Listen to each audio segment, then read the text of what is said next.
Still, it becomes colder. This is obvious even to a being of such a dim perception as Rum. His favorite hollow has not yet cleared of snow, and already the sun has passed its high point. From now on, for the rest of the year, the days will become shorter and the air colder. Therefore, the snow will not melt at all. It is going to be far more difficult to find food. Although his intellect is basic, his senses are acute enough when food needs to be located. His mate and his children are safe from the cold in the hollow tree den, but soon they will be hungry. They may need to move away, to follow the sun like all the others in the area have done. Rum has always resisted that because his instincts told him that if everybody else moves away, all remaining food will be left for himself and his family. So far, this philosophy has worked. The gathering of food has become more and more difficult, but there has been enough to keep them alive. Now he is not so sure. If the snow doesn't melt, then little will grow during the rest of the year. He gathers the twigs and the branches of the scrubby bushes rising above the snow ground cover. With a prickful armful, he turns back towards his den. The leaves will be bitter and tough, but at least they will be edible. He surmounts their rage and glimpses a group of people below him. Fast as a blink, he drops his branches and falls to the ground, off the skyline. What are people doing here? Everybody in the area has moved away, following the sun. Stealthily, he moves back up the slope and peers cautiously over the top. They are people, all right, but quite unlike any people he has ever seen. Their bodies are padded out with fat, and their hair is dense and curly.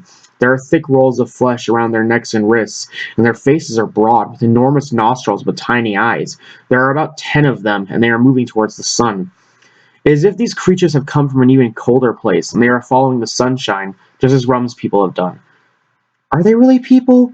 They have a body, 2 arms, 2 legs, just like Rum, but apart from that, they are quite different, their furs and their fatty rolls. They are also from a different place, so they cannot be people like him. They must, then, be animals. Food. The coarse leaves and twigs forgotten, Rum waits until the group has crossed the open ground and moved into the wispy trees. Then he scampers down the slope towards their track, taking advantage of any cover that lies in the way. Their smudgy footprints in the snow make their trail easy to follow. Silently, as he does when he is stalking birds, he creeps up on the rear of their party, waiting for stragglers. There are none. They are moving as tight as a compact group. After a while, the party comes across the stream that runs through the valley, tinkling along coldly between transparent shelves of ice. They pay it no heed, but move onwards, except for one youngster. Unnoticed by its group, it goes down onto its knees by the chilly water, scoops up it in its broad palm and begins to drink. The remainder of the group presses onwards. This is Rum's chance. Silently he pounces upon its back, and the youngster stiffens beneath him and gives out a single, high-pitched, plaintive yell, like one of his own babies crying. The yell almost stops the attack, so human is it, but he presses home his advantage. Throwing his hand over the creature's broad nose and mouth, stifling the unnerving noise, he wrenches its head backward into the folds of its neck. A cracking noise tells Rum that the move has been satisfactorily fatal, and the body goes limp. The yell has alerted the rest of the group, who turn back with cries of anger descend upon Rum and his victim. It is too late, though. The forest dweller has hoisted the dead creature onto his shoulder and disappeared into the snowy thickets. As he goes, he hears the noises of anger behind him, and hears them change into wails of anguish and loss. What has he done? Creatures that can feel loss so acutely, and can make such sounds of despair. Surely they must be people after all. Their wailing fades and disappears behind him, but it will remain long in his memory. It will come back to him in quiet moments, or when he is concentrated on something else. For many a day he will feel sorrow and sympathy with these strange beings. What has he done? He has fed his family. That is what he has done. With a more confident stride, he makes his way with his prize back to his mate and children in their hollow tree den. They will see the winter through all right. Larn strides across the glassy plains at the head of his tribe. Not far off he sees a thicket of bushes and thorn trees that he does not trust. Another group of plains dwellers met danger at such a clump not long ago when a pack of some new kind of animal burst from within, taking them by surprise and killing 3 of their number before the rest could escape. Larn had thought about this incident for some time, and it made him uneasy. He had noticed the other animals, the little animals of the grassy plains, had their enemies. There was always strife and death in the undergrowth, but not for the plains dwellers. He'd always assumed that this was because the plains dwellers were the largest creatures around. They had no enemies. The plains were theirs, and theirs alone. As a result, the population of plains dwellers were growing and growing. As a lad, Larn could remember traveling with his tribe for days on end and not meeting any others. Now other tribes are seen daily, and each one seems to become bigger and bigger. In one part of his mind, Larn feels pride about this. His people are the masters of this landscape, and they should spread and fill it. Another, quieter part of him rebels, however. If there are more and more plains dwellers as time goes by, will there be enough grass to feed them all?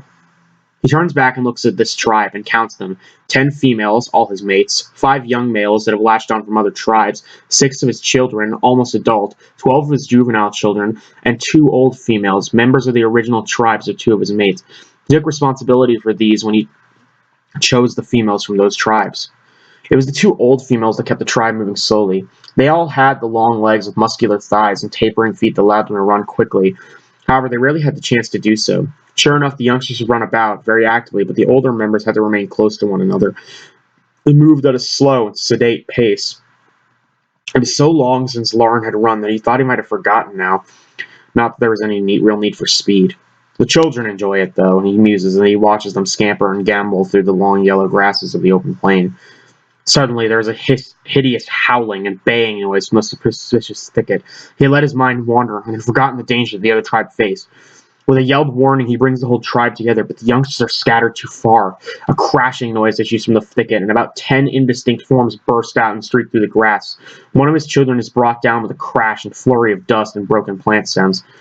Without thinking for the moment of his loss and grief, he runs about, rounding up the others, trying to get them to crowd together, instinctively knowing that a large group is stronger. He is dimly aware that the others are doing their best as well. The young males have rushed together in defense of the younger females and juveniles.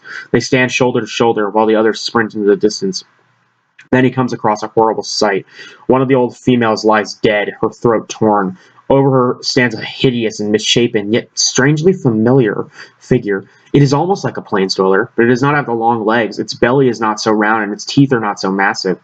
These must be the strange new creatures that have moved onto the plains. It is staring at him, the female's blood dribbling down its chin. Its eyes are gray and steady. It bares its teeth, and then it pounces. As a reflex, Lauren brings down the cutting edge of his left hand, thrusting it into the soft flesh of the creature's neck, killing it instantly. So they are not invulnerable. Lauren thinks with triumph. We can kill them. Then another dark shape crashes into his back, sinking its teeth into his neck, and as he falls into the dust, he realizes his mistake. He should have run, like the young females. These creatures have cunning and hunting skills, but they do not have speed. If plains dwellers are to continue to be the masters of the plains, they must learn to keep clear of these monsters. Speed is going to be their saving, but it is too late for him. The tide seems to be going out further these days. Coom is only a young lad, but he is sure that he can remember when the water came right up to the cliffs.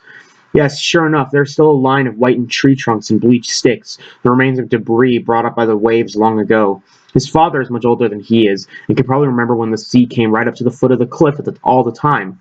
He might even remember it washing the top of those austere stone faces. Now the water is well out, leaving pools and puddles amongst the slippery, weed-covered rock. It will return before the day is out, but it will not come anywhere near the cliffs. Boom thinks that it will probably never will again. He drops to all fours by the nearest of the rock pools. The empty, woven reed bag flops into the cold rocks beside him. Nothing much in the water here. Further down, towards the edge of the sea, the pools will be more alive. Here he has to be careful. The rocks are wet, weed-coated, and slippery, and they are very cold beneath his feet. Now the cracks in the rocks are full of winkles, limpets lie flat and immobile against the wet algae-clad stone, and crabs scuttle and hide in the clear waters of the pools. With his long fingers, Coom pulls the shelly creatures away from their rocks and dips it into the cold waters for the crabs and the sea anemones. It is a meager fare, even when his bag is full of it, and will not give very much nourishment to this family. He straightens up and looks back towards the cliff. There, in one of the caves along the foot, live his parents and his 3 brothers and his sisters. It is a good thing, he thinks, the sea does not come up the cliffs anymore. He and his family will be washed away. He is far enough down the beach to see the mountains rising beyond the cliff. They are white and have been for some time. He can remember when he was very little. Sometimes they were green and purple. It is snow and ice that covers them. He knows that. Even the rocks on the cliff are covered in snow and ice now and again. Then a sudden thought strikes him. Snow and ice are made of water. So could it be that, with so much more snow and ice over the land, the water has been taken for the sea, and that is why the sea does not come up to the cliff anymore? A loud splash from behind him breaks his train of thought. Something big is trapped in the pool. He turns quickly. At first he thinks it's a fish, but he has never seen a fish as big as that. Then he thinks it is one of his family who have slipped in and is finding it difficult to get out. But no, it is neither of these. It seems to be something in between. The creature rises halfway out of the water. It has a face like his, with eyes, a nose, and a mouth, but the eyes are enormous, the nose a pair of slits, and the mouth a vast downturned feature between huge, fleshy lips. It has arms and hands, but the rest of the body is indistinct in the water. It seems to be smooth and shining. Coombs stares at the apparition, and it stares back at him. The great mouth begins to work, and sounds come out. It's trying to say something. Is it dangerous? No, Coombs does not think so, and in a strange way it is almost like himself. He says a few words back to it, one or two of the few words that he and his family use. That is no good. Whatever it is, it does not understand. Instead, Coombs tentatively reaches out his hand. The odd creature reaches out its own, and the two touch. A friend! Coombs has found a friend outside of his family. He lets drop the strange slippery hand and turns back to the cave to tell everybody, full of joy and surprise at this discovery. His father is there at the entrance, cracking open, scooping out a shellfish that the others of the family have brought him. Coombs goes running up to him, grunting out his news. His father is all attention, as are his older brothers. The result is unexpected. Coombs is snarled at to move out of the way and thrust into the cave, while the others run off down towards the beach so to see. That is not right, thinks Coombs. That is not how it should have happened. They do not seem at all pleased about the new friend. He is not going to stay in the cave while this is all happening, so he runs down the rocks after them, but he is too late. Already his father and his brothers are throwing rocks and bleached sticks at his new friends and shouting the most hideous threats. The strange creature, in panic, has pulled itself out of its rock pool and is wriggling its way along the clammy weed and cold rocks towards the waves in blind terror, bleating out strange sounds as it goes. Coombs stops. He does not want to be any closer and see it in more detail. You can imagine the wheals and bruises on the glossy body, the blood from the fresh cuts, the look of anguish and pain on the outlandish face. He can only hope the strange being reaches the water before his father and his brothers. With sadness, he watches it slip into the waves beyond the gesturing figures of his family. A flip of the fin-like tail, and it is gone. Well, his father must always be right. Coombs considers the matter. He must have done wrong to try and befriend it in the first place. It is obvious that his people, the people of the land, and the creatures of the sea will never be anything but enemies. They're not going to be able to stay much longer. Old Yurok knows that the tribe is finished in this area. They will move on somewhere else, probably to a place owned by another tribe, and where the tool is of no use at all. He looks down at the clay model inside his shelter. It has taken him all his life to build, and now that life is almost finished and it is becoming useless as well. The boxes, holes, and chambers are an accurate reproduction of what has been found beneath the gravel and sand across the plain. Soon the whole thing, original and model, will be engulfed.